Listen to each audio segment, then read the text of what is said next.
Guys! Welcome back to my channel, and today's video nga po ay nakarating na kami dito sa Kulis, sa bahay po ng ate ko dito po sa Kulis, Hermosa, Bataan, at kami po ay nakarating ng 12 AM na po. Imagine, bumiyahe po kami ng 11 PM, halos isang oras po ang aming biyahe at nagbi-midnight snack po kami ngayon.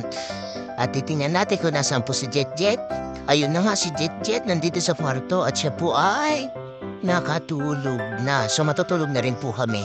At ngayon nga po umaga, ay bigisingin ko na po ang aking mga pamangkin para pupunuin po namin ang swimming pool. Kasi po ito po ang swimming pool nakakatawa dahil kailangan po mano-manong punuin.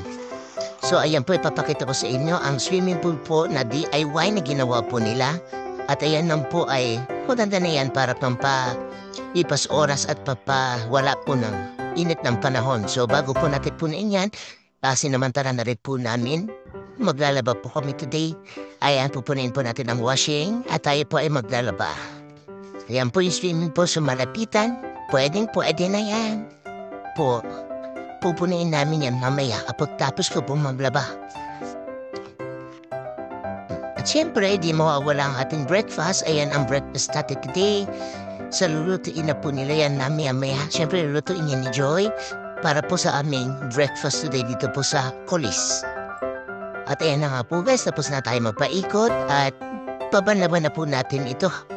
Nasamantala din po namin para pag uwi namin, wala na rin po kami labahin. Kaya mabalawan na po natin yan. Dito po ang gamit po nilang tubig ay di bomba.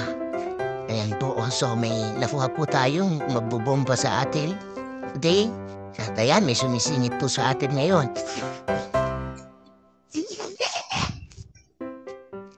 Yan, pinadryer na rin pa natin para mabilis. So ayan na guys, naluto na ang ating breakfast today at sasampay ko muna po ang aming mga damit bago tayo mag-breakfast. Ayan, tapos na po ako magdaba at ready na po tayo sa ating pangalawang gagawin. Ang punuin natin ang swimming pool. Pero bago ang lahat, breakfast po muna tayo. Kasama natin ang aking mga pamangkin. At ayan nga po, breakfast natin. Hotdog. Magdadasal muna tayo para sa ating umagahan. At ayun na po guys, nag-start na kaming pagpuno. Ngayon dinedextrose po namin yung tubig. Ayan, para hindi kami mapagod na magbuhat po ng mga balde. Pero sa tingin ko hindi yata ito uubra. So ayan po, katulong ko na rin po yung ate ko. Yan, tinatandang niya. Naalis niya yung mga natupi na mga parte sa hose.